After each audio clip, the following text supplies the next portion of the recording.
Hare Krishna. Thank you, dear devotees, for joining us. Thank you for your very, very kind association.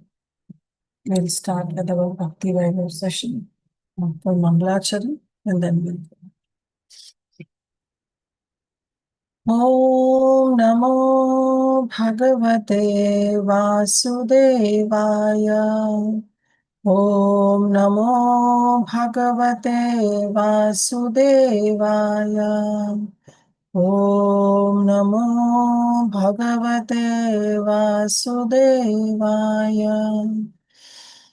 Narayanam Namaskrityam Naram Chaiva Narottamam Devim Saraswatim Vyasam Tato Jayamudiraye Nashtiprayeshu Abhadreshu Nityam Bhagavata Sevaya Bhagavati Uttama Shloke Bhaktir Bhavati Naishtiki Krishnaya Vasudevaya Devaki Nandanaya Cha Nanda Gopakumaraya Govindaya Namo Namaha Nama Pankajanabhaya Nama Pankajamaline Nama Pankajanetraya Namaste Pankajangriye Om Ajnanatimirandhasya Jnananjana-shalakaya Chakshurunmilitam Yena Tasmai Shri Gurave Namaha Shri Chaitanya Manobhishtam Sthapitam Yena Bhutale Swayam Rupa Padamayam Dadati Swapadantikam Namo Vishnu Padaya Krishna Prasthaya Bhutale Srimate Bhakti Vedanta Swami Niti Namine Namaste Saraswati Deve Gauravani Pracharine Nirvishesha Shunavadi Paschata Deshatarine Vancha Kalpatarubhascha Kripa Sindhu Bhayevacha Patitanam Bhavanebhyo Vaishnavebhyo Namo Namaha Jai Shri Krishna Chaitanya Prabhu Nityananda Shri Advaita Gadadhar Shivasadi Gaura Bhakta Vrinda Hare Krishna Krishna Krishna Hare Hare Hare Rama Rama Rama Hare Hare Guruve Gaura Chandrai Radhikaya Tadalai Krishna Bhaktai Tadbhaktai Namo Namaha Mugam karoti vācālam pangum langāyate girim yatkripahatam ham vande Shri Guru Dinatarinam Paramananda Madhavam Shri Krishna Chaitanya Ishwaram.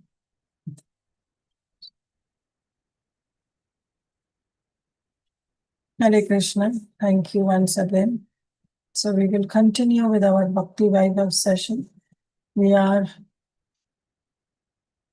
in Canto 1, Chapter 9. That will be the last chapter for this unit.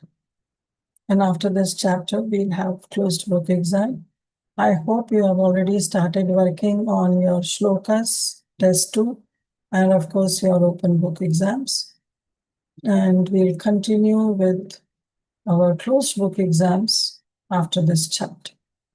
So we have already started this chapter on last Thursday, and we have discussed that how Maharaj Yudhishthira, so we saw that how Krishna was heading to Dwarka, but then he was stopped by Uttara because some fiery weapon was approaching to her room, and she approached Krishna to protect. Krishna protected the embryo who was there in the room of Father Uttara, who was none other than Parikshit Maharaj. Finally, Kunti Maharani offered her beautiful prayers. We saw her prayers in detail.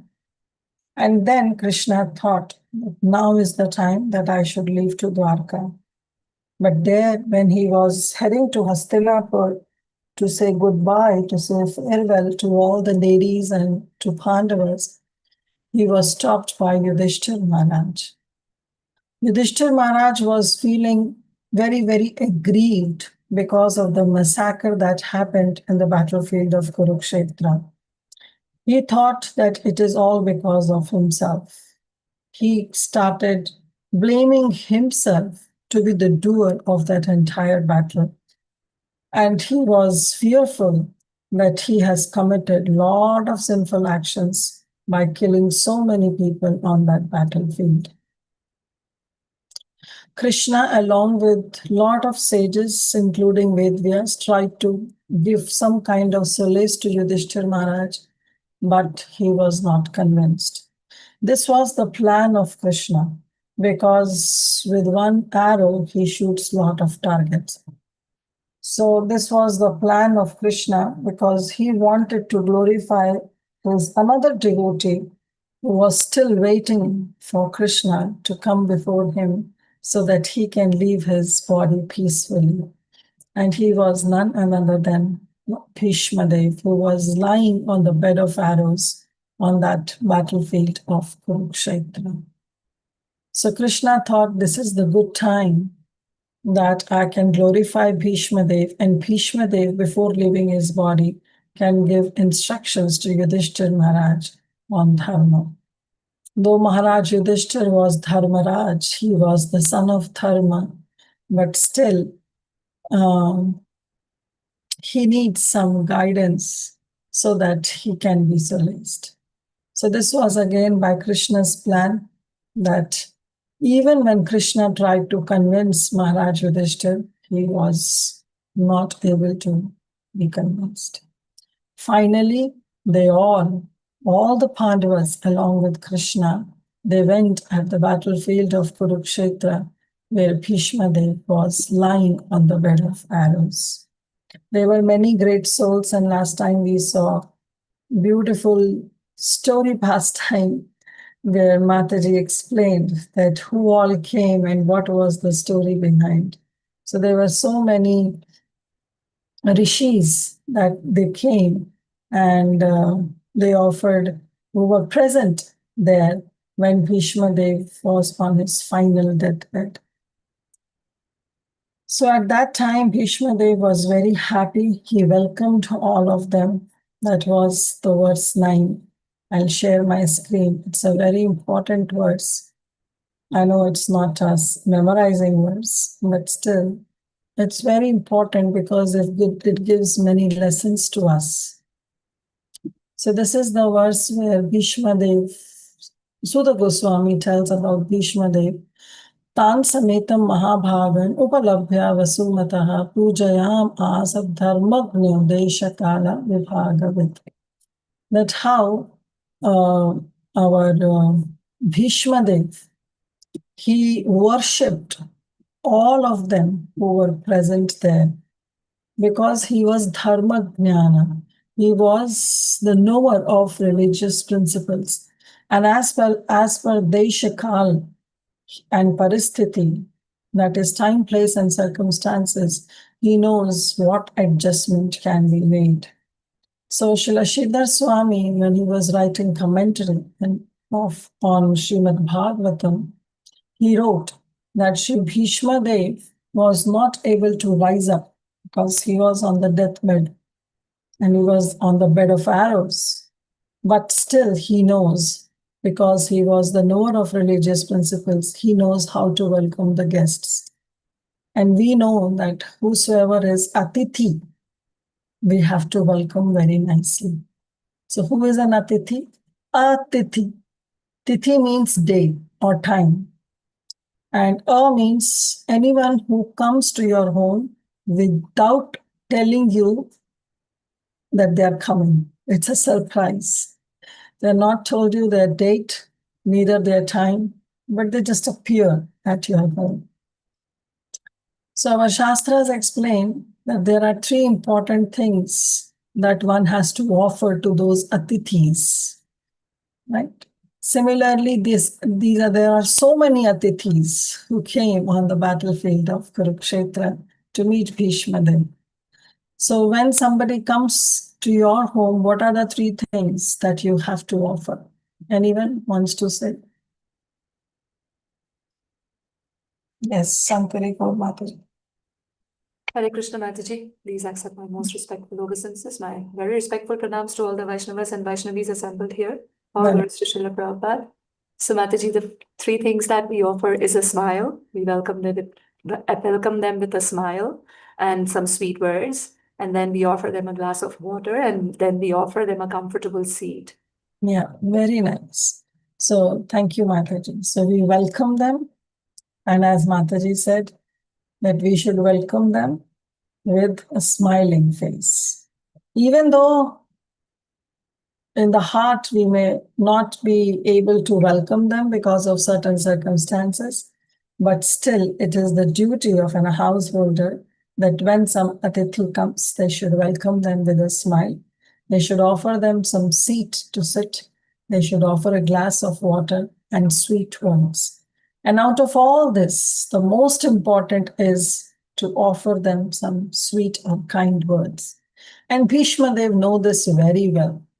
And therefore, when all these atithis assembled at the battlefield of Kurukshetra, as per the time and place, because Bhishma Dev couldn't get up, but still he received them nicely with with utterance of sweet words and hearty expressions. All of them were very well received by Bhishma Dev. So this was the lesson that we got. And in future, whenever somebody comes to your home, you should please remember the teachings from Bhishma Dev. Moving ahead, today we'll start with text number 10. Krishnam cha tat prabhavajna asinam jagadishwaram hridistham pujayam asa mayayopata vigraham. So now Bhishma Dev, he continues. Krishnam cha tat prabhavajna. So Krishna is, of course, the Supreme Personality of Godhead. Cha tat prabhavajna. So Suta Goswami says that Bhishma Dev knows cha tat. Tat means that Krishna. He knows prabhavajna. He knows the glories. He was in full knowledge of the glories of Lord Shri Krishna. Which Krishna? Asinam Jagadishwaram. Hridistham. That Supreme Personality of Godhead, that Krishna, who is Asinam, who is situated in the heart of everybody. Hridistham. He is situated in the heart. Asinam means to sit, to comfortably be situated. So he is the one who is situated in the heart of everyone as Paramatma. And who is he? Jagadishwaram. He is the Lord of the universe. Pujayam asa. So he should be worshipped. He should be worshipped. And then he says, Maya yopatha vigraham. Now, there are different meanings to this. So let's spend some time in the last line. Maya yopatha vigraham. What is the meaning of vigraham? Form. Right? Vigraha, we know about the word vigraha. Vigraha means form. And because we see that even in the temple, we have Mula Vigraha and we have Utsav Vigraha. So Vigraha means form. And how the Supreme Lord is coming, how he is manifesting his form, Maya Yopataha. Means he is Krishna. Vishwadev knows this, that Krishna, who is Jagadishwaran, who is Asinam Hridistham, who is the Lord of the universe, who is situated in the heart of everybody, has manifested his form. Maya Yopata Vigraham.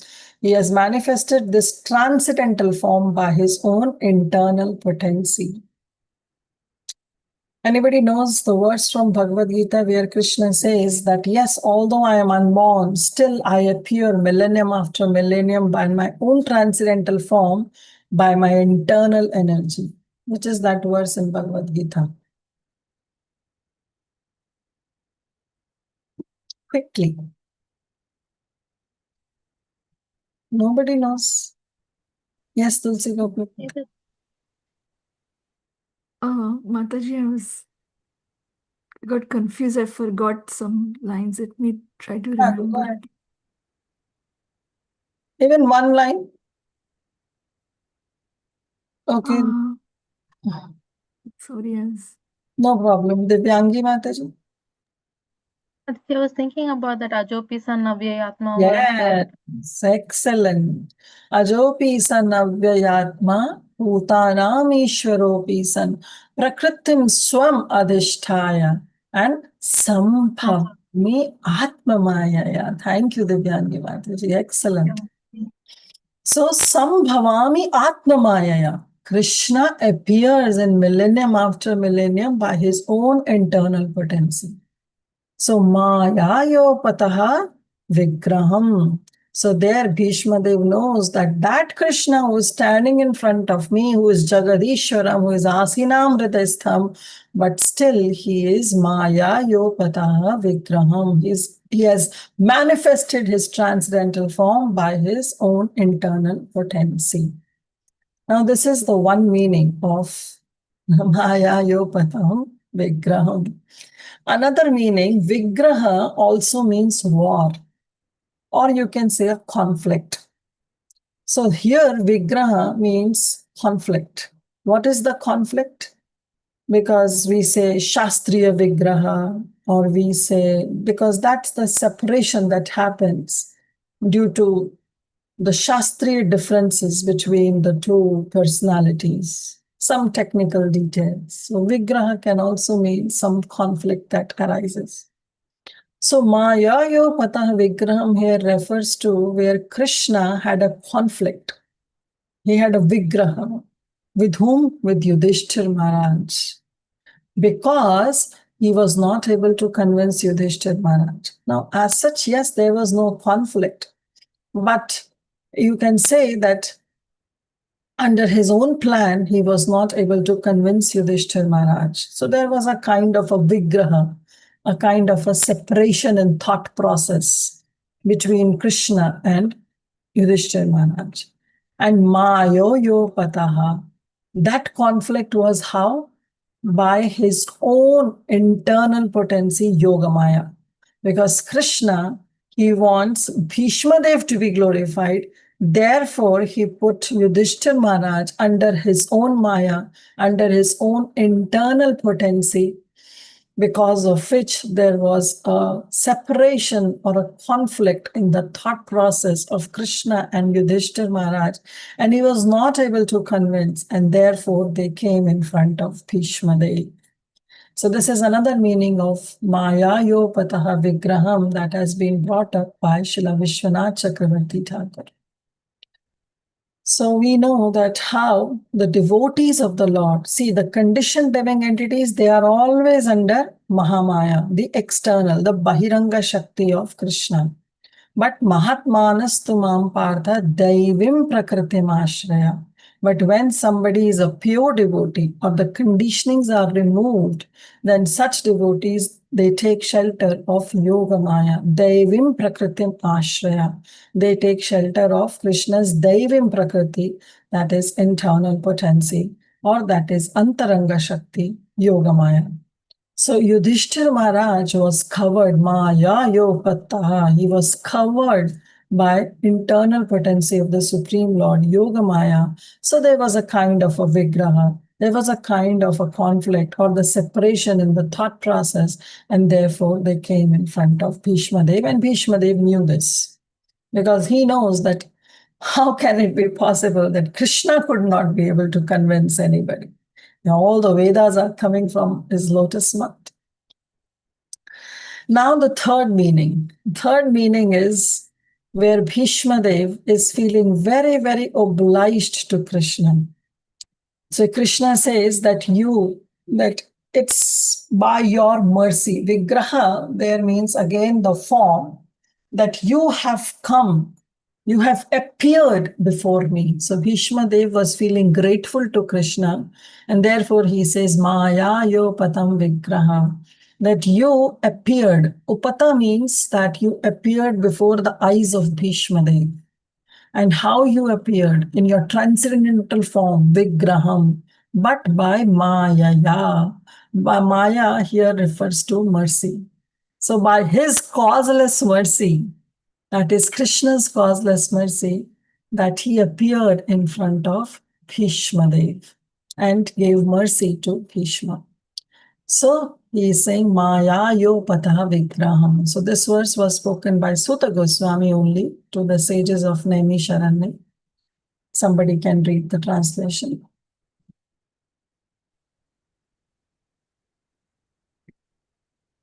Yes. Lord, Go ahead. Lord Shri Krishna is situated in everyone's heart, yet he manifests his transcendental form by his internal potency. This very Lord was sitting before Vishmadev, and since Vishmadev knew of his glories, he worshipped in duty. Thank you. Thank you. Thank you, Satyam Prabhu.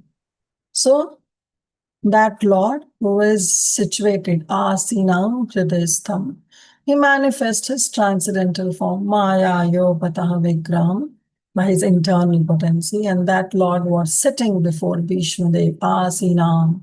And since Bhishmadev knew his glories, he was Krishnam Chatat Prabhavagna. He was the knower of the glories of Lord Shri Krishna. Therefore, he worshipped him. Pujayam Asam. Prabhupada writes in his purport, Prabhupada's purport, Srila Prabhupada Ki Jai, the Lord's omnipotency is displayed by his simultaneous presence in every place. He is present always in eternal abode Goloka Vrindavan, but still he is present in everybody's heart and even within every invisible atom. When he manifests his eternal transcendental form in the world, he does so by his internal potency. And we saw that word from Bhagavad Gita.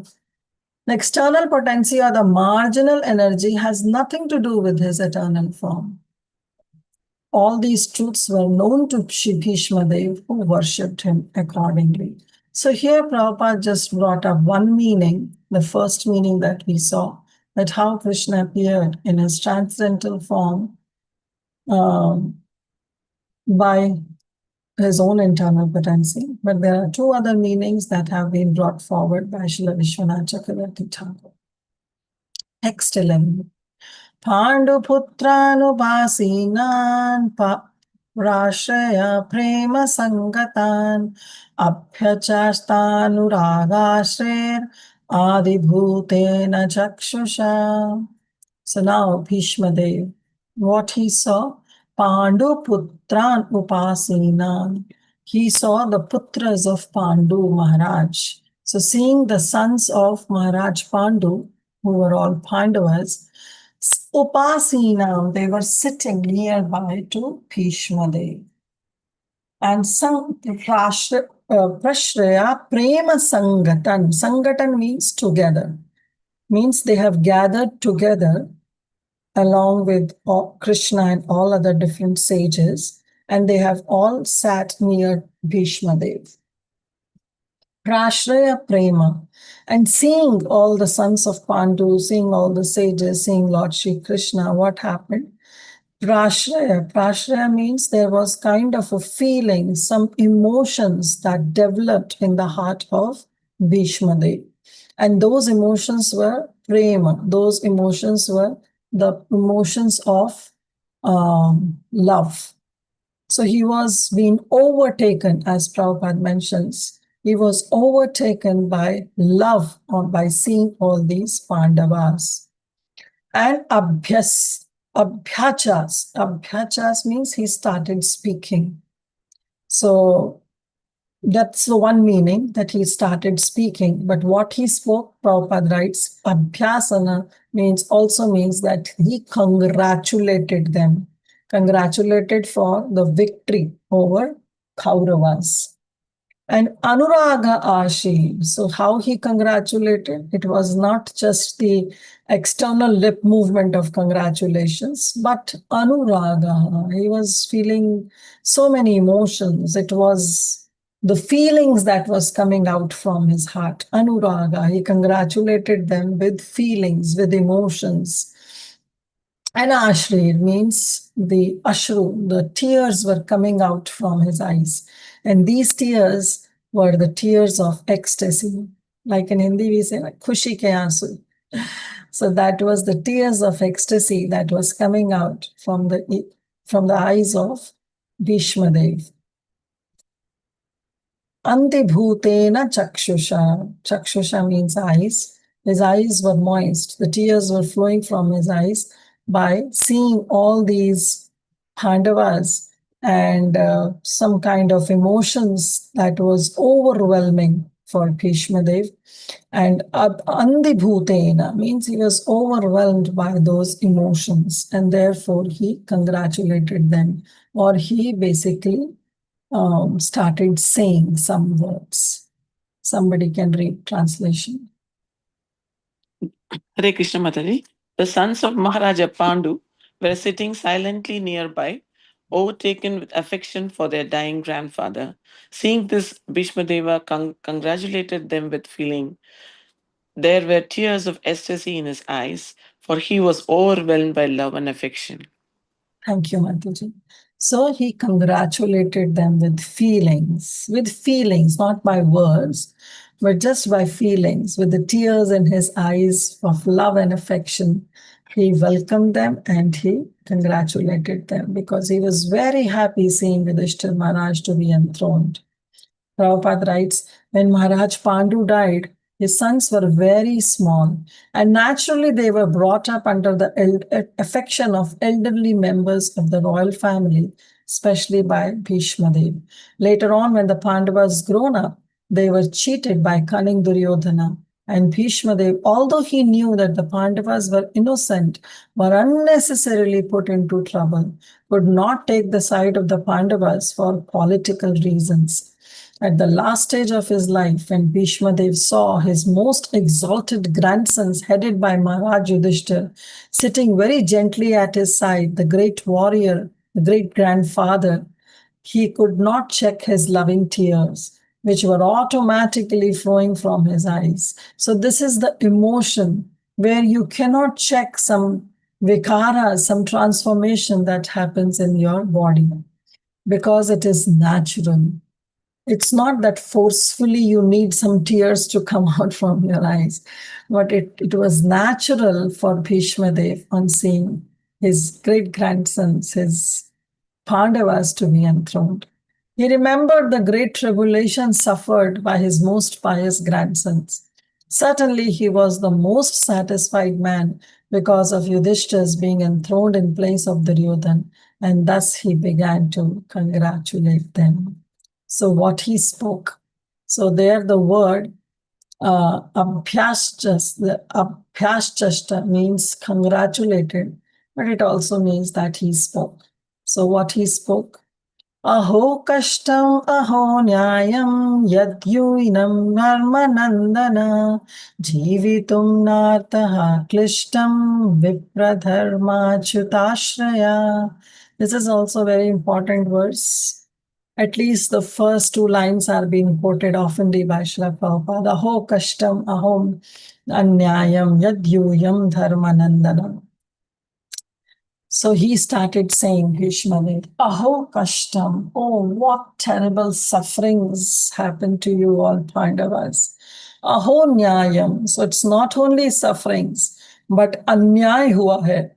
Means you suffered a terrible injustice that has happened to you. Who are you all Pandavas, who are yadyuyam dharmanandana? You are all good souls, and one of you is also the son of Dharmaraj. And not only one son, of course, Maharaj Yudhishthira was the son of Dharmaraj, but all other sons of Pandu, they were also Dharmanandana in the sense that they were also following the religious principles. Of course, Yudhishthira Maharaj himself is Dharmanandana. He is the son of Dharmaraj. But other Pandavas were also following the religion process, the process of religion. Jivitum nartata klishtam. All these klishtam, all these kashta, nyaya that happens for you, you suffered. And those suffering were not the ordinary sufferings. He is saying jivitum nartha klishtam. Those sufferings were of that kind that they didn't give you any purpose to live. You don't have any purpose. Na artham. Koi arth hi nahi bacha tha. Means there was no purpose for all of you to live. Those kinds of sufferings were implicated on the Pandavas, that no artha was left, no purpose was left for them to stay alive. But then Vipradharmachuta Ashraya. But he said, you all went through those sufferings. You all were able to survive in your life by the blessings of, by Ashraya, because you all have taken complete surrenderance, complete shelter of whom? Achyuta, of the Supreme Lord Krishna and Dharma. And you followed dharmic principles, religion, and Vipra, and because of the blessings of Brahmanas. Again, these three things are very important. The blessings of Brahmanas, sadhus, and following the religious principles, and finally, completely taking shelter of the Supreme Lord. So because you have taken complete shelter of the Supreme Lord and Dharma, and you have being benedicted with the blessings of Brahmanas, Vipras, that's why you were able to survive from all those klishtam, from all those sufferings, for which after suffering those turbulations in life, there is no purpose left for anyone to survive.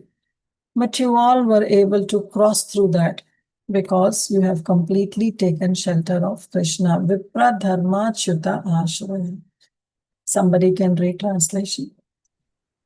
Hare Krishna. Bhishma said, oh, what terrible suffering and what terrible injustices. You good souls suffer for being the sons of religion personified. You did not deserve to remain alive under those tribulations, yet you were protected by the Brahmanas, God, and religion. Hare Krishna. Thank you, Prabhu. So you did not deserve to remain alive, but still you were able to survive because you were protected by Vipra, Dharma, and Chuta, the Supreme Lord Krishna Achyuta. Purport, Prabhupada writes, Maharaj Yudhishthir was disturbed due to the great massacre in the battlefield of Kurukshetra. Bhishma Dev could understand this, and therefore he spoke first of the terrible sufferings of Maharaj Yudhishthir. He was put into difficulty by injustice only, aho kashtam aho nyayam. And the battlefield of Kurukshetra was fought just to counteract this injustice.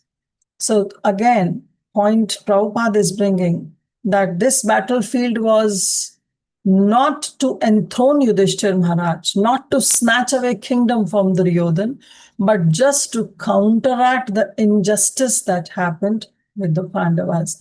Otherwise, Krishna was happy. Krishna went as a peace messenger and said, oh, my Pandavas will be happy with the 5 villages.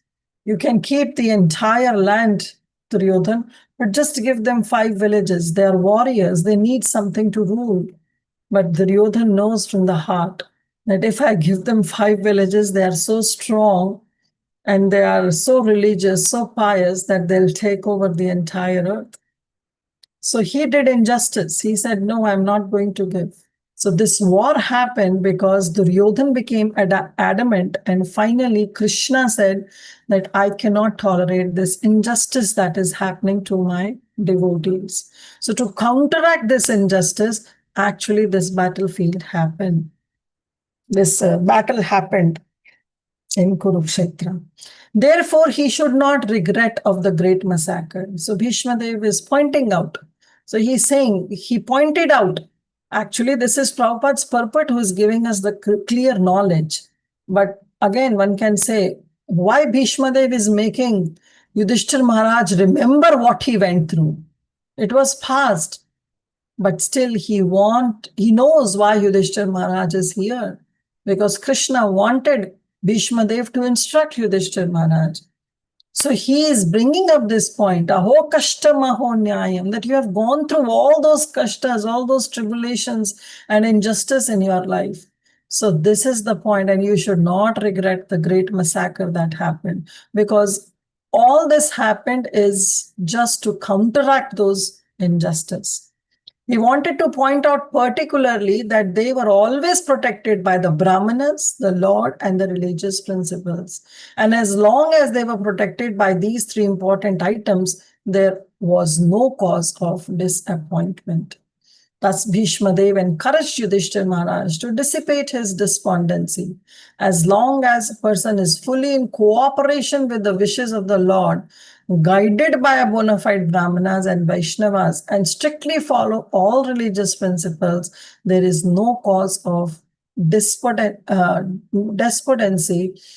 however trying the circumstances of life. Again, this is also a very important lesson for us to learn. We all have so many reversals, tribulations, problems, sufferings in our life.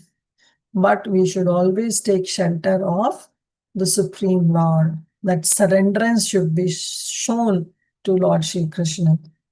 Surrenderance is not when everything is conducive in your life. That time that is not the real surrenderance. Real surrenderance comes that when we have problems in our life, when we have sufferings in our life, and we tolerate it by thinking that this is Krishna's plan, this is my own karmic reactions, and tolerate those problems, those sufferings, and at the same time doesn't stop worshipping Lord Shri Krishna and taking blessings of the Vaishnavas and strictly following dharmic principles, not leading our life by adharmic. Those who, you must have seen a lot of people in Krishna consciousness, little problem comes and they think that it's all because of Krishna. They blame Krishna, and the first thing happens is that they leave the worship of Lord Shri Krishna. They start adopting adharmic things, right? Of course, the 4 regulative principles we know. They start violating those principles. Why? Because their faith is not fixed up. They get shaken up by some kind of problems of tribulations that comes. But if somebody is properly guided by Lord, guided by the Brahmanas, and strictly follow the principles, then yes, however trying the circumstances of life may be, they can overcome. Bhishma Dev, as one of the authorities in line, because he was a great Mahajan, wanted to impress this point upon the Pandavas. And that is why he says, Aho Kashtam, Aho Nyayam, Yatyuyam Dharmanandana. That you have gone through all this, and this battlefield is the result of all that injustice happened to you. Text 13. Samsthite tirathe pandau pritha bala prajavadau yushmat krite bahum kleshan praptato kavati moho. Now he's look at his vadhu. Vadhu means his daughter-in-law, that is Kunti Maharani. So she's saying, Samsthite tirathe pandu, after the demise of Atiratha. Atiratha, the great general, who was Pandu. After the demise of that great general Pandu, Pritha, Kunti Maharani, who is my Vadhu, who is my daughter-in-law, Bala Praja, she took care of you when you were very young. You were young children.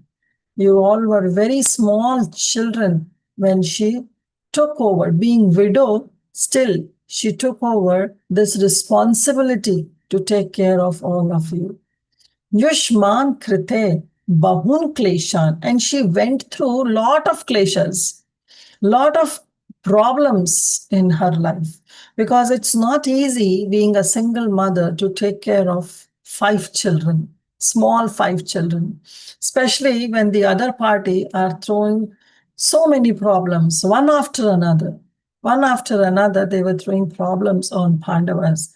Like we saw that how Duryodhan was envious of Bhima, that even Bhima was given poison by Duryodhan.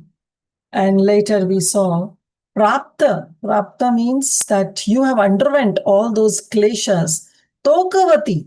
And not only when they were small, they were Bala, not only that, but when you all have grown up, then also she suffered, because that Lakshagra happened, dice game happened, and finally they were exiled.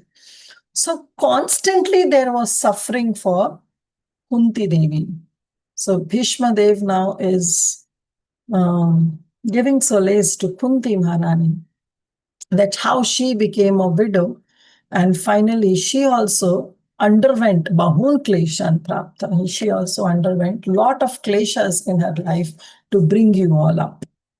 Translation, somebody can read. Hare Krishna Mataji. As far as my daughter-in-law Kunti is concerned, upon the great General Pandu's death, she became a widow with many children, and therefore she suffered greatly. And when you were grown up, she suffered a great deal also because of your actions. Hare Krishna. Thank you, Mother. So yes, Prabhupada writes that she suffered a great deal also because of your actions. Yushmat kriyate means on your account, she underwent lot of sufferings. But none of our acharyas, they bring this point up. I've seen for Jiva Goswami and Vishwanath Chakravarti Thakur. I don't know, I've not seen the commentary of Srila Shridhar Swami in this regard. But point what they have brought is, it's not exactly because of their actions, but the actions of the other party who didn't stop throwing problems in the life of Panduputras, the Pandavas and Kunti Maharani, even when they grew up. Okay, in children, there are some fights. Okay, it happens. And of course, that was not normal, poisoning somebody, but still that could see as a child thing, a childish thing. But it didn't stop. It continued even when the Pandavas were grown up. So by the actions of the other party, the Pandavas have to go through a lot, because of which Maharani Kunti greatly suffered. Prabhupada writes, the sufferings of Kunti Maharani are doubly lamented. First of all, she became widow. And then she get her minor children brought up in that royal family. And when her children grown up, she continued to suffer because of her son's action. So her sufferings continued. This means that she was destined to suffer by providence, and this is one has to tolerate without being disturbed. Muhu. Muhu means constantly. Tokavati muhu means when they grown up and all the Pandavas have grown up, still she was constantly suffering. So when these sufferings are coming, one should take it as to be destined by the will of the providence, and one has to tolerate without being disturbed. Text 14. Sarvam kalam kritam manye bhavatam cha yad apriyam sapalo yad vashe loko vayur eva ghanavali. Again, this is also important. Very beautiful analogy has been given by Bhishma Dev. And now he's saying, now he's bringing up the real reason that why all these sufferings happened. The sufferings to the Pandavas, the sufferings to Kunti Maharani. Yes, Prabhupada in the purport mentions that this is all because of the will of the providence. But Bhishma Dev wants to answer this. Sarva kala kritam manye. Manye means I think, means as per me, what I think is Sarva kala kritam. This all sufferings that you all went through, whether you all or Kunti Maharani, all these sufferings is because of kala kritam, is because of inevitable time. Bhavanta means you. Means he's referring to you all Pandavas, along with my daughter-in-law Kunti Maharani. You all suffered all these problems and sufferings in your life. It's because of kala kritam. It's because of inevitable time. Cha yad apriyam. Though all these sufferings were unwelcomed, unnecessary, it looks like. If we see what was the fault of Bhishma or Bhima when he was poisoned. What was the fault of Draupadi Devi? That she was attempted to be disrobed in the assembly of Gurus. What was the fault of the Pandavas? That they were cheated in that gamble, in the dice game. So all these things are not welcomed. They are apriyam. All these problems, sufferings that came, they were detestable. They were not you can say that there is no reasoning behind. Okay, so it is a prem, it is not welcomed, it is unwelcomed. Sapalo yad vashay loko. And he is now telling Bhishma Dev that time, I'm talking about that inevitable time because of which you all suffered. That time that controls everybody. Yad vashe loko. All the three planetary systems are under his vash, are under his control. And Sapalo, and he is the real protector. And he is the real protector, and he controls all the planetary systems as well as all the rulers. Sapala means also those who are the protectors of the three lokas. Those who are the protectors of the three lokas are also under the influence of time. So that's what Bhishma Dev says. Sapalo yad vashe loko. I'm talking about that inevitable time that is controlling all the three lokas, all the people who are there in the three lokas, as well as their protectors also. They are also under the vash, under the influence of that inevitable time. Why? Because Krishna says, Kalo asmi. Kalo asmi loka kshaya krit prabhado. That I am Kal. In this material world, I come as Kal. And I bring a lot of annihilation and destruction. Sapalo yad vashe loko. Vayur eva ghanavali. Ghanavali means, Vali means line. Like we have Deepavali, right? Where all the lamps are lit in a line in Avali. Right? So Deepavali, Chandravali, so Ghanavali. So here the analogy is given that just like the series of clouds, the line of clouds are being controlled by whom? By Vayu. So no matter how much dense the clouds are, the wind has the capability to carry away all the clouds. So Vayur eva ganavali. Just like the clouds are carried away by the wind, therefore you all also suffered great tribulations in your life due to this inevitable time. Somebody can read translation. In my opinion, this is all due to inevitable time under whose control everyone is in every planet is carried, just as the clouds are carried by the wind. Thank you. So just like as the clouds are being carried away by the wind, similarly, these Pandavas, they great suffered. Now, Bhishma Dev said, okay, let's read the purport first. Prabhupada writes, there is control of time all over the space within the universe, and all these big gigantic planets, including the sun, are controlled by the force of air as the clouds are carried by the force of air. Similarly, the inevitable time, Kala, controls even the action of the air and other elements. Therefore, everything is controlled by the Supreme Kala, who is a forceful representative of the Lord within the material world. Kala Asmi, Krishna says. Thus, Yudhishthir should not be sorry for that inconceivable action of time. Everyone has to bear the actions and reactions of time as long as one is within the conditions of the material world. So now Yudhishthir Maharaj can say, because Bhishma Dev could not find the root cause of the suffering. So he cannot say that, oh Yudhishthir Maharaj, you suffered because of your prarabdha karmas. Because there were no prarabdhas for Yudhishthir. He was a pure devotee. He was Dharma Sutta. He was the son of Dharmaraj himself. So there were no prarabdha karmas. But when Bhishma Dev said that it is because of Kala karma, so Prabhupada is writing, Yudhishthir should not think that he has committed sins in his previous birth and is suffering because of this consequence. Because Yudhishthir Maharaj can say that this Kala actually acts in this material world only.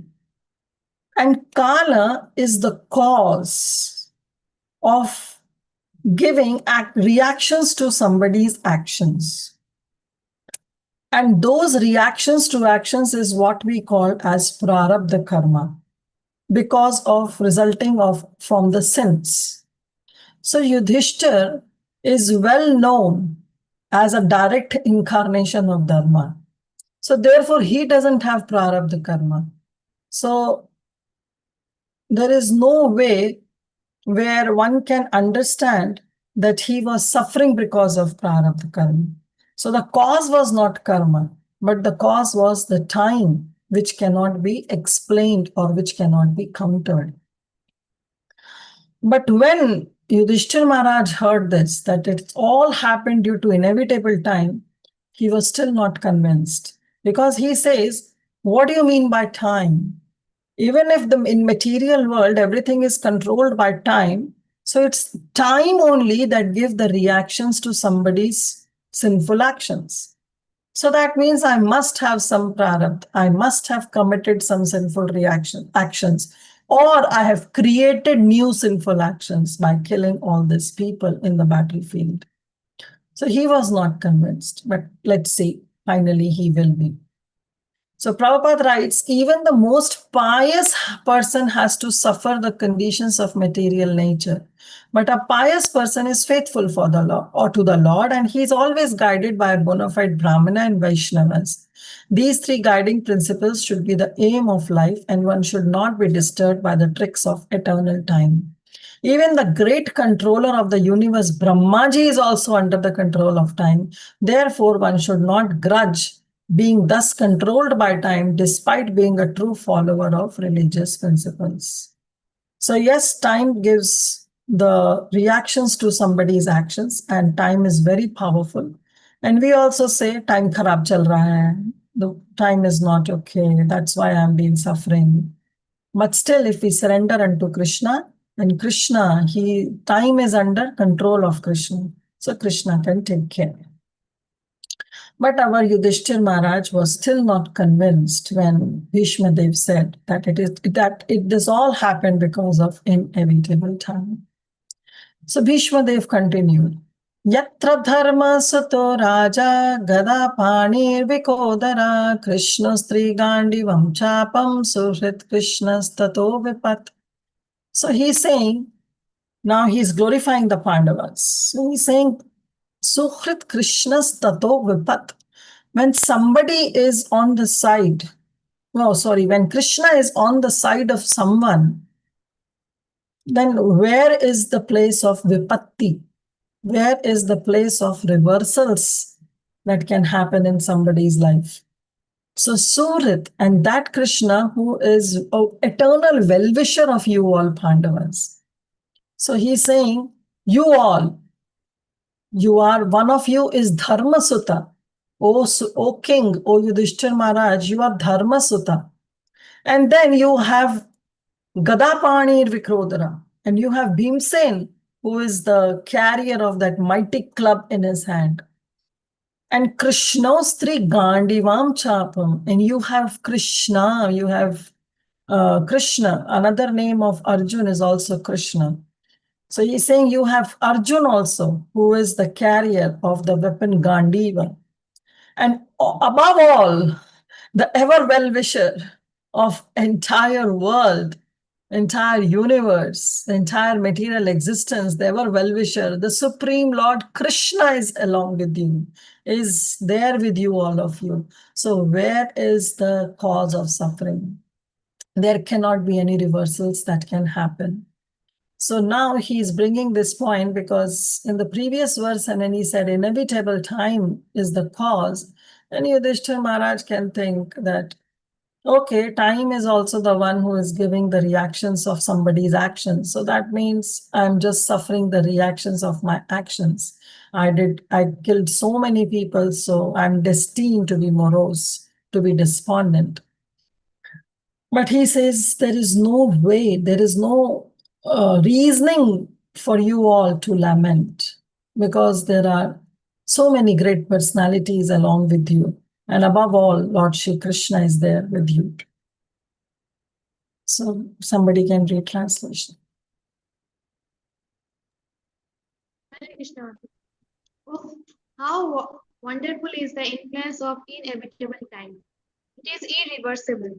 Otherwise, how can there be reverses in the presence of King Yudhishthira, the son of the demigod, controlling religion? Bhima, the great fighter with a club, the great bowman Arjuna with his mighty weapon Gandiva, and above all, the Lord, the direct well-wisher of the Pandavas.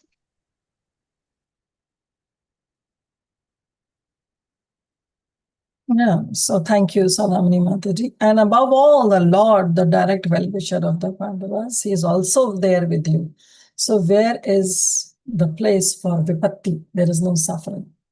So he's saying what you all have, he's bringing up this point that you have the bodily strength, you have the strength of all the skills because you have the Krodra, Bhimsen along with you, who is very good in club.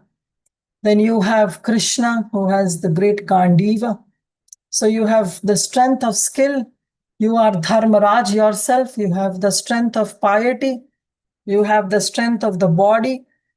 Above all, you have the strength of all the scriptural knowledge. You have the strength of your brothers. You have the strength of Krishna. Then what is the reason for you to lament? There is no reason for you to lament. Now, Yudhishthir Maharaj was still not convinced. He might think, what you are saying, Bhishma Dev, because Bhishma Dev said that it is because of inevitable time. But we know from the third canto of Srimad Bhagavatam in Kapila Muni and Devahuti Samvad, where Kapila Dev mentions that a pure devotee of the Supreme Lord is never under the influence of time.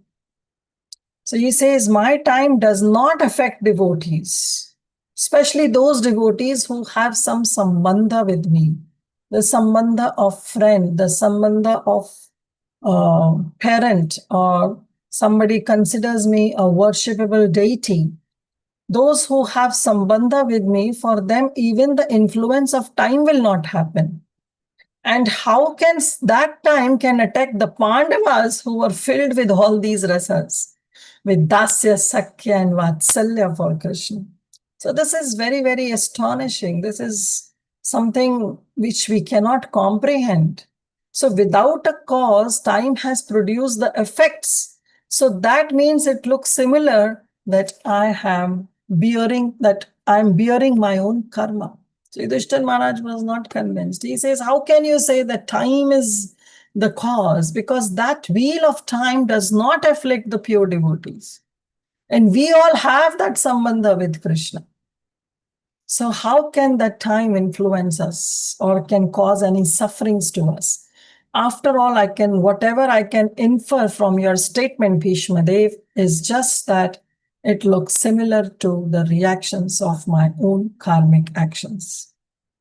As far as material, Prabhupada writes in the purport, as far as the material or spiritual resources are required, there was no scarcity in the case of the Pandavas. Of course, there was no scarcity. They have the strength of piety. They have the strength of religious principles. They have the strength of various skills. All the Pandavas are very skillful. They have the strength of the friends. And above all, they have the strength of Lord Shri Krishna. So they have no scarcity as far as the material or the spiritual resources are required. So material, they were all equipped because they were great warriors. Bhima and Arjun were there. Spiritually also, the king himself was the symbol of religion. He was Dharmasata. And above all, Lord Shri Krishna, Suhrit Krishna, was there, personally concerned with their affairs as a well-wisher. And yet, so many reverses were there on the side of the Pandavas. So what could be the reason? Despite the power of pious acts, the power of personality, the power of expert management, the power of weapons under the direct supervision of Lord Krishna, the Pandavas suffered so many practical reverses in their life, which can be only explained due to the influence of Kala, the inevitable time. Kala is identical with the Lord himself, and therefore in the influence of Kala indicates the inexplicable wish of the Lord himself. So here Prabhupada is given the hint that actually why he's saying that that all these sufferings happen because of that inevitable time, because who is time?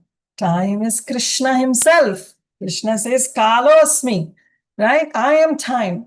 So this all has happened because of the inexplicable wish of the Supreme Lord himself.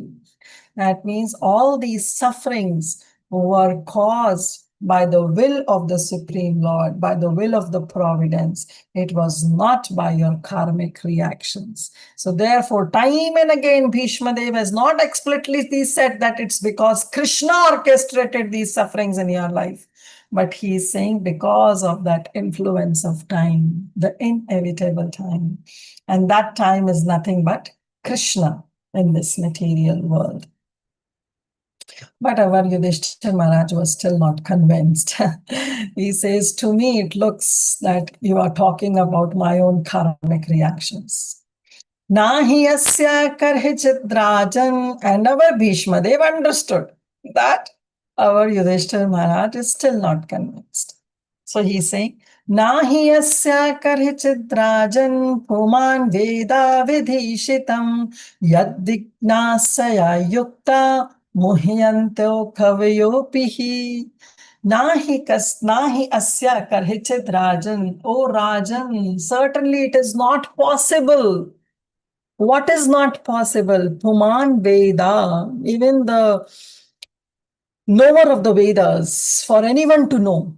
First of all, he says, Puman Veda, for anyone, for any personality, for any person to know what? Vidhishitam, the plan of Vidhi, the plan of the Supreme Lord.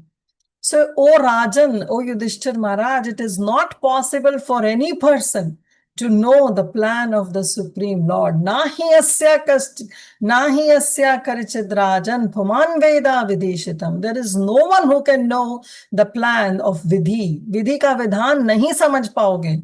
You will not understand. Yaddignasya yukta. Even though you may have not inexhaustible, but if you have exhaustible inquiries that why this happened, you cannot go to the root cause of your suffering. It is very difficult to trace the root cause of your suffering. Why it happened to me? Because nobody can understand the plan of Vidhi, the plan of the Supreme Lord. Nobody can understand. Because yadvignasya yukta, though somebody can make so many inquiries, but all these inquiries will lead to nowhere.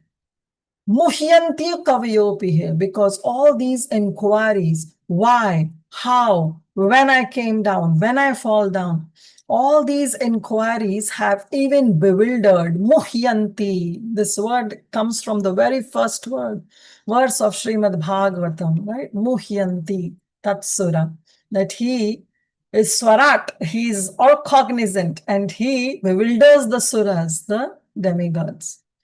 So he's saying here, Muhyanti kavyopihi. All these inquiries, no matter how much ever you make, all these inquiries have even bewildered Kavayo, even the great philosophers. So that means even the great philosophers have not come to the conclusion of why anything happens in this material world. Sometimes in Krishna consciousness, people come and ask this question, oh, how I fell down. Why I decided to enjoy separately from Krishna, what I did, you cannot trace it. You cannot trace the root cause. For time immemorial, we have been trapped in this material existence. So there is no way we can trace out. No matter how many inquiries, such kind of inquiries we make, we'll not be able to trace the source of it. Muhyanti kavayopihi. Such inquiries have even bewildered the great philosophers what to talk about you and me.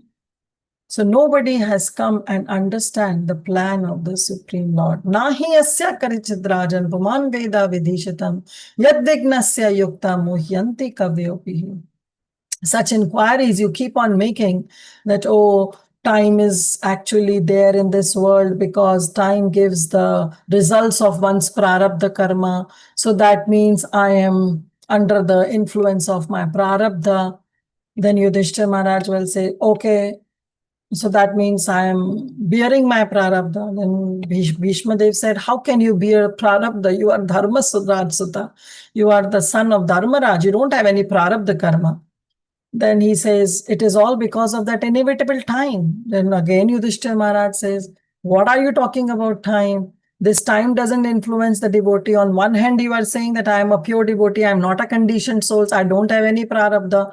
Then how come the time is influencing me? All these doubts were there in the heart of Yudhishthira Maharaj, and Bhishma Dev could understand all these doubts.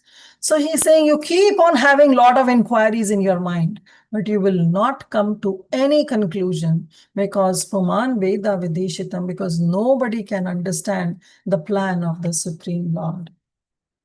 Translation. Yeah, go ahead. Sorry. Somebody. Hare Krishna Mataji. Pranam. Translation by Srila Prabhupada. Srila Prabhupada ki jai. O King, no one can know the plan of the Lord Sri Krishna, even though great philosophers inquire exhaustively, they are bewildered. Thank you, Paramahansa. So now Bhishma Dev finally said that I have nothing to conclude, Yudhishthira Maharaj. So therefore, I am taking this inevitable time as the cause of all the sufferings, the tribulations that you all went through. So nobody can understand or interfere in the plans of Krishna. Nobody can understand. Even Lord Brahma and Lord Shiva, they cannot know the plans of the Supreme Lord. So what to talk about you and me? Definitely we cannot. So why all these sufferings happened? We cannot find out the root cause. For conditioned souls, we can say it is because of karmic reactions. But for pure devotees, it's Krishna's plan.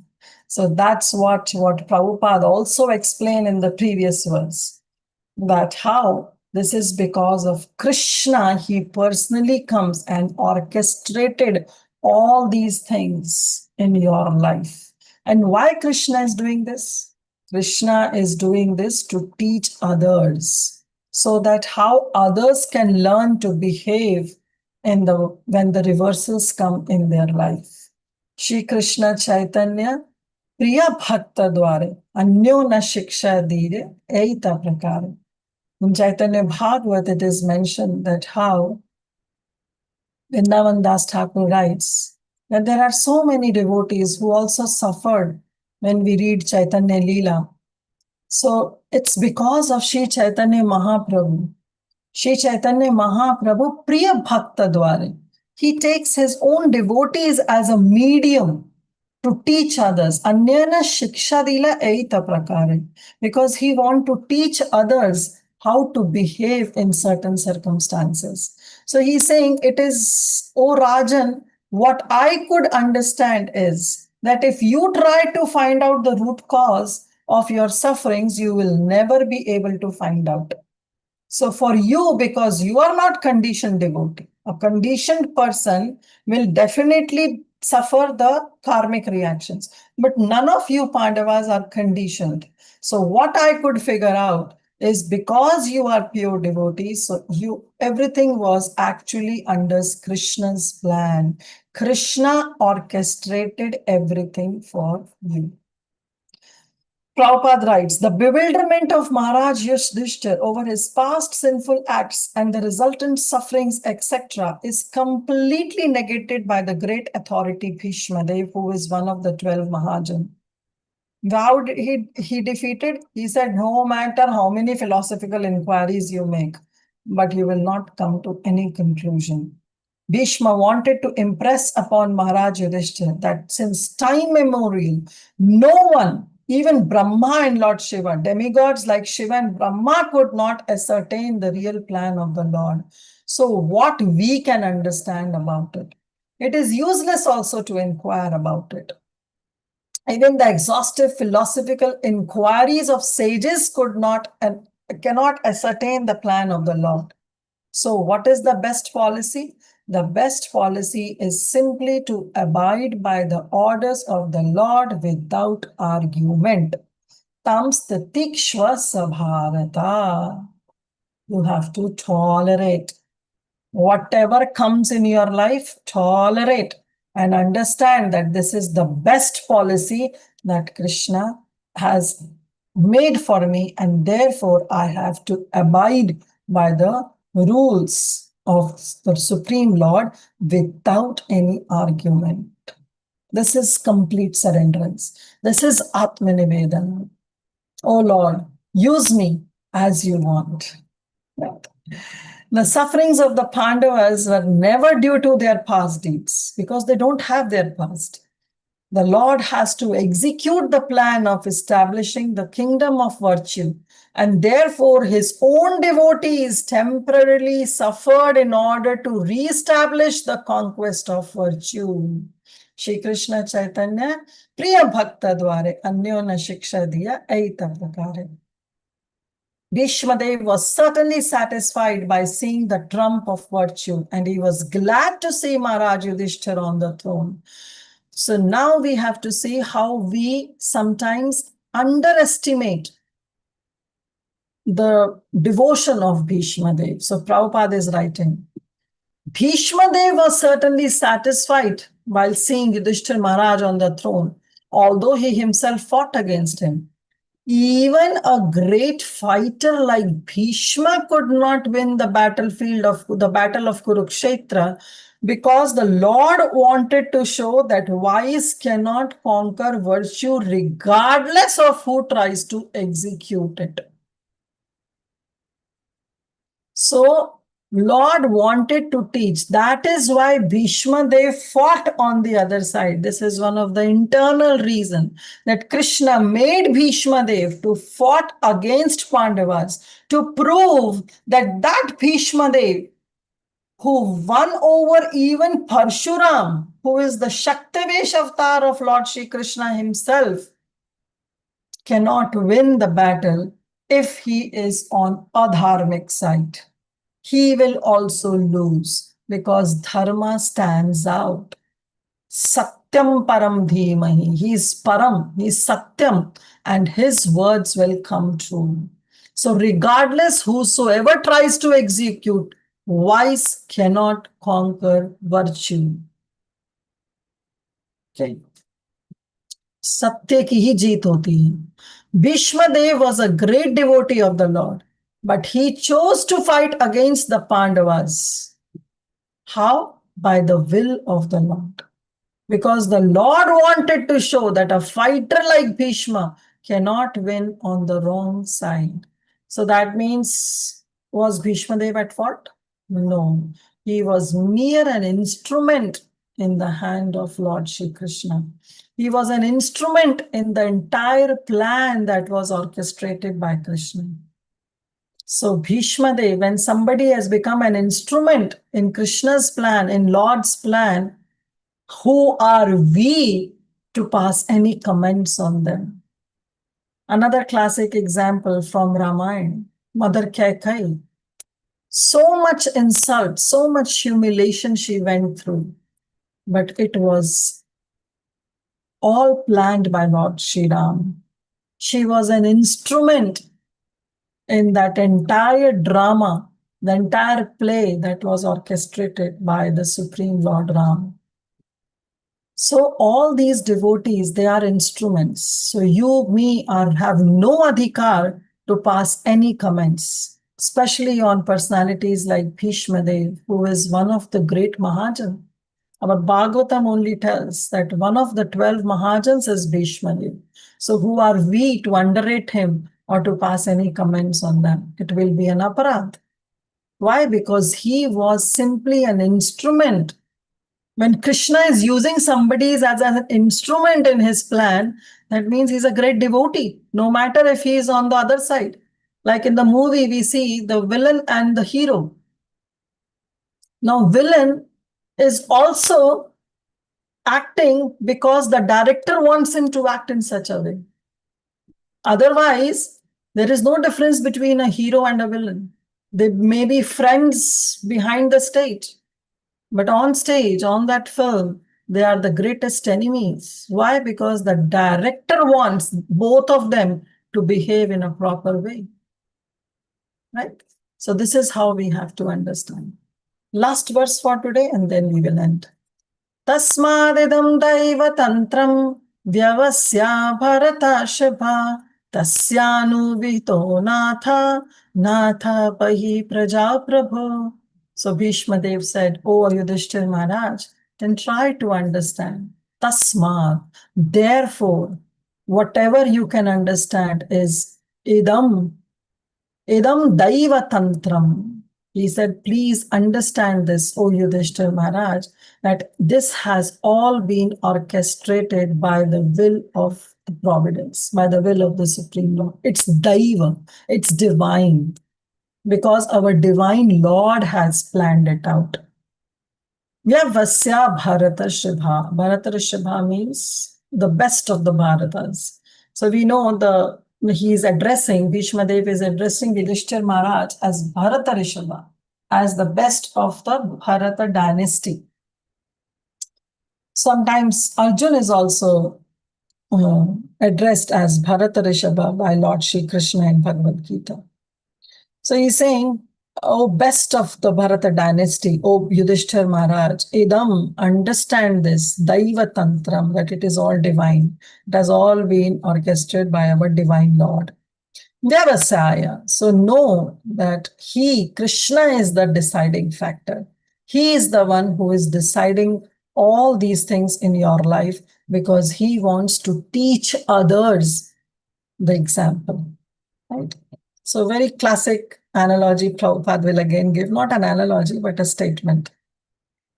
So he's saying, tasya, therefore, anuvito, follow his plans as he desires. Go with the flow. Tasya anuvito. Anuvito means go with the flow. Follow the plan of Krishna as he desired. Be an instrument. Don't poke your nose. Don't bring your mind by so many inquiries. Why this? How this? You will not come to any conclusion. Understand this, that you are a pure devotee. So everything has been happening. Whatever has happened in your life is because Krishna planned it. And nobody has a power to revoke Krishna's plan. So Krishna planned it, therefore all these things happened in your life. Tasyanuvito, therefore follow his plan as it is. Follow. And then he says, Anatha pahi prabhu, pahi praja prabhu. So how you have to execute his plans?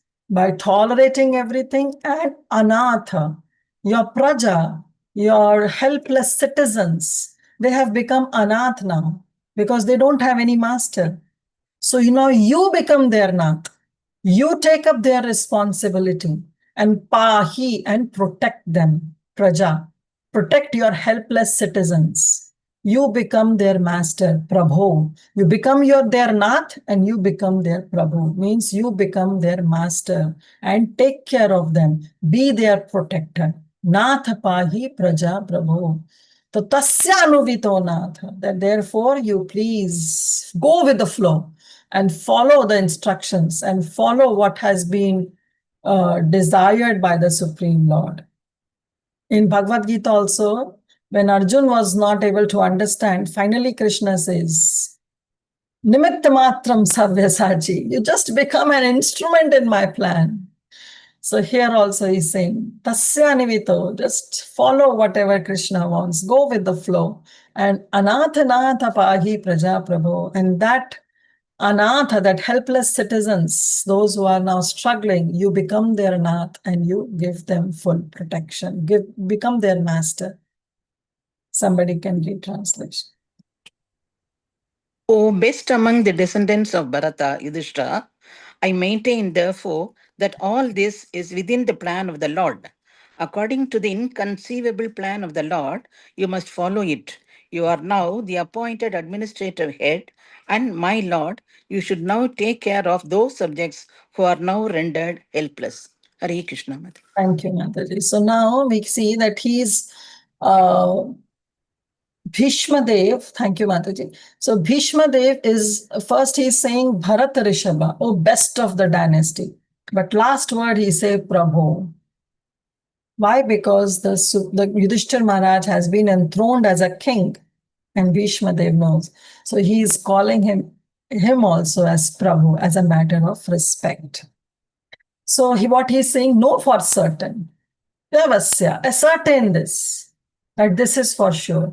What is for sure? That this happiness, this sufferings, idam, is all dependent on the Lord. It's Daivi Tantram. It is all dependent on the Lord.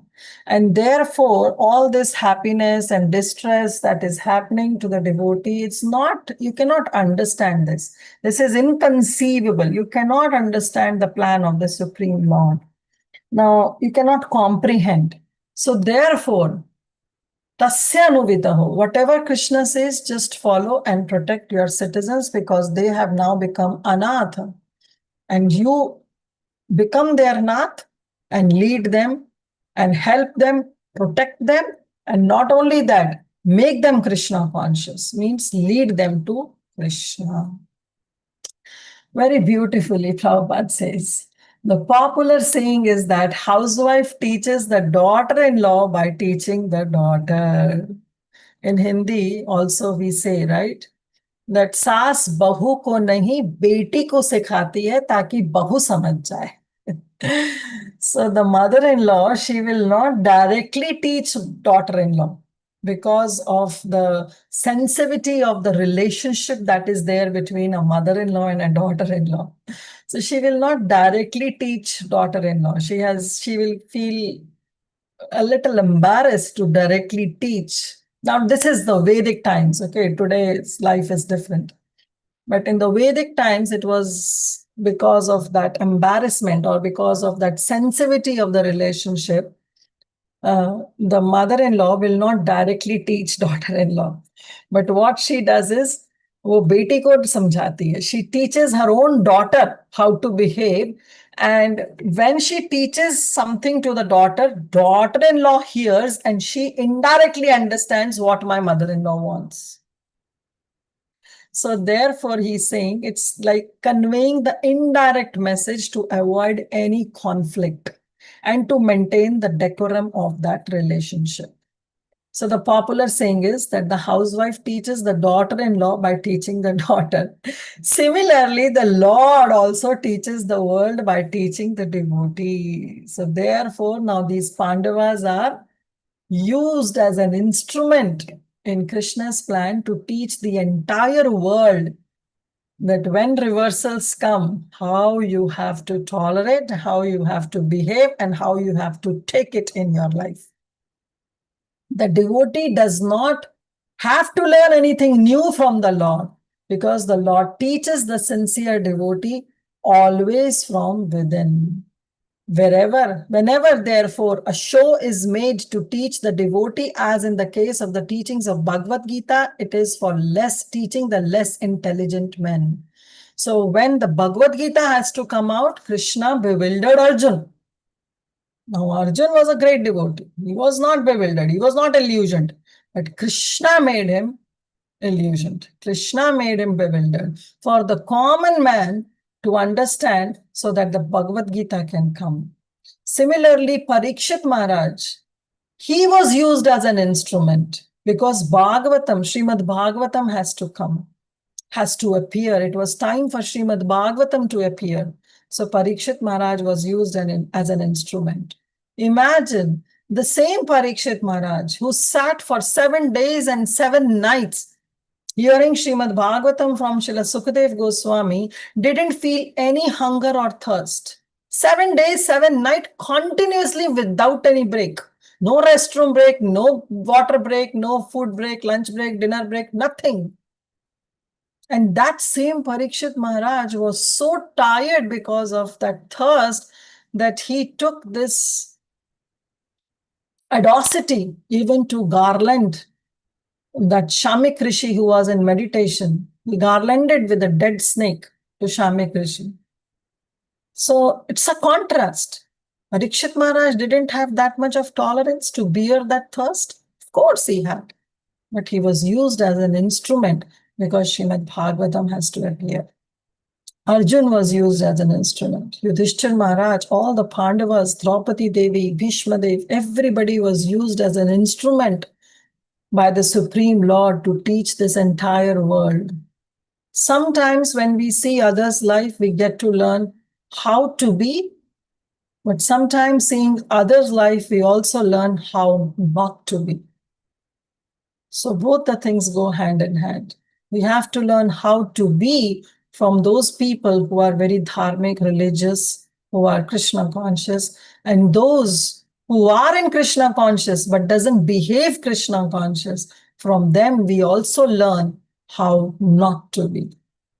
Or from the materialistic people, those who have no idea of Krishna consciousness. From them also we can learn how not to be. So every person that comes across in our life teaches us some lessons. It's up to us how we take it. It's all up to us how we take it. So therefore, Bhishma Dev is also saying, Tasya anuvito, learn from them as desired by the Supreme Lord. A devotee's duty, therefore, is to ungrudgingly accept tribulations from the Lord as a benediction. It's a very hard, I can tell you, but this is how we have to be if we want to cross this samsara. Otherwise, that return ticket is always available to us. Ungrudgingly, without any grudges, without any kyun, aisa kyun hua, aisa kyun nahi hua. No if, but, why, how, when, how. Like, no such questions. Ungrudgingly accept tribulations from the Lord as a benediction. Even though it is because of our karmic reactions. Still offer those karmic reactions also, karmas also to Krishna. Oh Krishna, I don't know what I did in my past, but from today I am yours. I am yours and you are mine. Everyday prayer should be, no matter whatever we have done in the past, Krishna, I am the most sinful, I am Patita, but you are Patita Pavan. Prove your name that you are Patita Pavan. So ungrudgingly accept tribulations from the Lord as a benediction. The Pandavas were advised by Bhishma Dev to accept the responsibility of administration without any hesitation. The poor subjects were without protection due to the battlefield of Kurukshetra, and they were awaiting, I don't know why I'm saying battlefield, due to the battle of Kurukshetra, and they were awaiting the assumption of power by Maharaj Yudhishthira. A pure devotee of the Lord accepts tribulations as favors from the Lord. Since the Lord is absolute, there is no mundane difference between the two. So there is no mundane difference between the two. Between what two? Between the Supreme Lord and his plans. They all are on the absolute platform. So he's saying, therefore, a devotee should accept tribulations as favors in their life. So this is the message that Krishna wants to give through his devotees, Pandavas. And therefore, then Bhishma Dev says, now Yudhishthir Maharaj can still think, okay, but why do you say that we don't know the plan? No one knows the plan of the Lord, and all these inquiries even bewilders. That all these inquiries even bewilder the great philosophical thinkers. Why do you say that? Because it's very easy to understand Krishna's plan. He's right in front of us. So we can, I'm sorry, I'm getting some calls continuously. 1 minute, give me a second.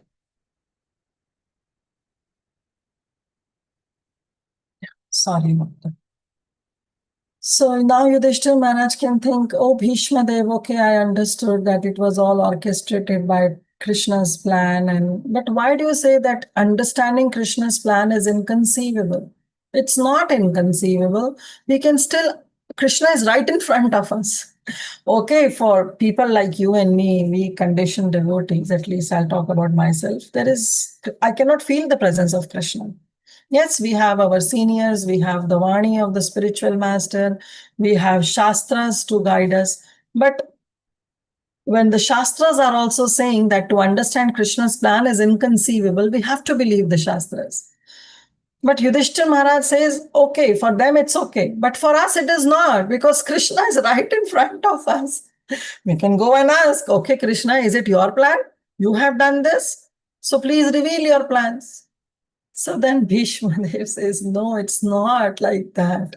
Then from 18th onwards, that we will cover Thursday, he says that no, what you are thinking that Krishna is right in front of you is not an ordinary person.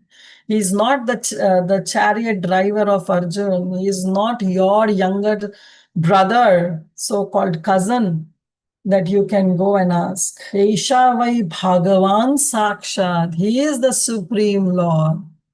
And Adyo Narayana Puvam Mohan Mayaya Lokam Buddhas Charati Vrishnu. What you see that he is your friend and he is your cousin and he is taken birth in Vrishni dynasty, don't think that he is an ordinary person. Esha vai Bhagavan Sakshat. He is the Supreme Lord. So we'll continue text 18 on Thursday. So right now we'll stop here. Thank you so much. Yes, Saudamani Mataji.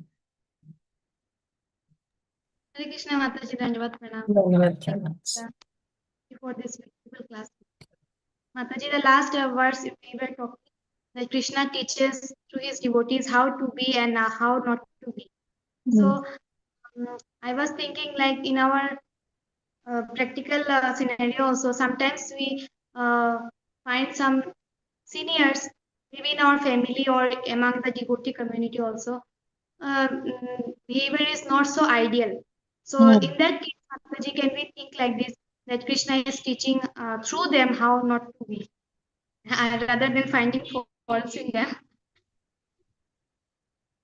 Now, this is not right, Saudamani Mataji, because by seeing your seniors, if you are getting this thing that you are getting to learn how not to be, indirectly you are seeing faults. Oh. Right? Indirectly you are seeing faults. So in that case, how our mindset should be, Mataji? If I'm seeing something, how should I, how my mindset should be in that case? Your mindset should be that you don't know the entire picture. You are seeing just few glimpses that you saw some senior devotee doing certain activities. If you have the entire picture of his past, present, that why he did, why he is doing so, he or she, then yes, in your mind you can say that, okay, Krishna, please don't ever make such an instrument. But otherwise, try to avoid even seeing those faults. Leave it. Okay, even your mind is seeing the faults, train your mind that I don't know the clear picture. I don't know exactly what happened, why that senior devotee is behaving like this. Krishna, you only know. You please guide me so that I don't become an instrument in somebody else's suffering. And also, I should not be able to see any faults in other senior devotees. That's all our prayer should be. So sometimes we have to leave it to Krishna. So leave it to Krishna. Right. Thank you. Thank you so much. Mataji, I had another question from previous class. Can I ask today? Yeah, go ahead. It was a verse 7, I think, where all the great souls came, all the great sages came to visit Bhishma Dev. So in that purport, Mataji, there was one scene where Prabhupada had written that Parashuram and Bhishma Dev, they had a fight. When Amba requested Parashuram to tell Bhishma Dev so that he marries Amba, then Bhishma Dev refused, he did not obey his spiritual masters. Parshuram was his guru. So he did not obey, and then they had a fight. So I had this doubt, Mataji, why Bhishma Dev disobeyed his guru in that case? So first of all, Parshuram was not his spiritual master. He just taught him military arts. Oh. First thing we have to understand that. Secondly, Bhishma Dev again, he was used as an instrument by Krishna to put his vows in front. Right? So Krishna says, Sarv dharman parityaja mamekam sharanam vraja. That you have to give up all these chaladharmas, this upadharmas, all these secondary vows that you have taken. But Bhishma Dev put his vow, the vow of being celibate entire life in front, and therefore he disobeyed even the orders of Parshuram. So it's not that disobeying, it's not an aparadh committed because he was not the spiritual master, he was a teacher. But nevertheless, we have to understand that Bhishma Dev was used as an instrument in Krishna's plan. This thing came to my mind because previously we saw that Krishna broke his vow of not taking any weapon in the battle to protect Arjuna. So I was thinking Krishna is breaking his vow, but here Krishna's devotee is not, because of his vow, he's ready to fight. That shows that one devotee, that is Bhishma Dev, is not breaking his vow because of that conditioning, though that conditioning is also planned by Krishna himself. Okay, but Krishna broke his vow because of prem, because of love for his devotee. He was not conditioned. He broke his vow because of love. There is a very beautiful bhajan. प्रबल प्रेम के पाले पड़ के प्रभु को नियम बदलते देखा, अपना मान भले टल जाए, भक्त का मान न टलते देखा. Right? प्रबल प्रेम की आड़ में, because he was overwhelmed of the intense love that Bhishma Dev had for Krishna. So प्रबल प्रेम के पाले पड़ के प्रभु को नियम बदलते देखा. We have seen Krishna changing his own plan. Why? Because अपना मान भले टल जाए, भक्त का मान न टलते देखा. Because he doesn't want that his devotee should perish or his vows can be put on stake, no matter whatever the vows are. But he never breaks his devotee's vows. He can break his own vow, but he doesn't let his devotee vow to come down. Yeah? That's how we have to understand. It's okay, Sadamani Mataji? Yes, Mataji. Yes, Param Bhavani. Hare Krishna Mataji, Dhanavat Pranam. Srila Prabhupada, dear Guru Varga, dear Mataji, as you mentioned one point that Bhishma Dev was acting as the instrument in Krishna's hand. And I heard the same point from Gauranga Darshan Prabhuji, how to be an instrument. In the lecture in YouTube, it's how to be an instrument in Krishna's hand. So there Prabhuji was comparing Arjuna versus Bhishma Dev, because Arjuna, Krishna told that you're gonna win, actually Arjuna knew that Krishna is with him. So there is wherever there is Krishna, there is victory, there is Sri, and there is victory. So Arjuna knew that, and then he fought, then he worked on the plan of Krishna. But Bhishma Dev knew that he gonna die, he gonna lose the battle, but still he fought because Krishna wanted to lose, to die in the battle. And that is we shouldn't compare between devotees, but Prabhuji was telling that the mentality, the consciousness of Bhishma Dev, even if Krishna wants me to die, to please. So be it. And then I was thinking about you, Mataji. You oftentimes tell us, no, please listen. You oftentimes tell us, Mataji, that sometimes karma, comes, in our life that we suffered so much. You oftentimes say that, let the karma, happen. If Krishna wants to bear that, we should not complain and nagging in front of Krishna, but tolerate that in thinking that okay, Krishna wants me to, yeah, we are surrendered to Krishna, but Krishna wants me to tolerate. Let's tolerate that.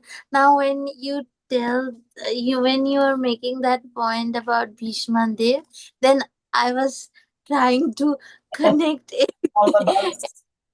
all the tasks that what Gauranga Darshan Prabhuji said, what you often, says, when you often say that, later, am I like thinking correctly, Mantaji? Of course, thinking correctly that what Gaurang Darshan Prabhu said, of course, that how Bhishma Dev also he became the instrument in Krishna's plan, even though he know that he is going to die.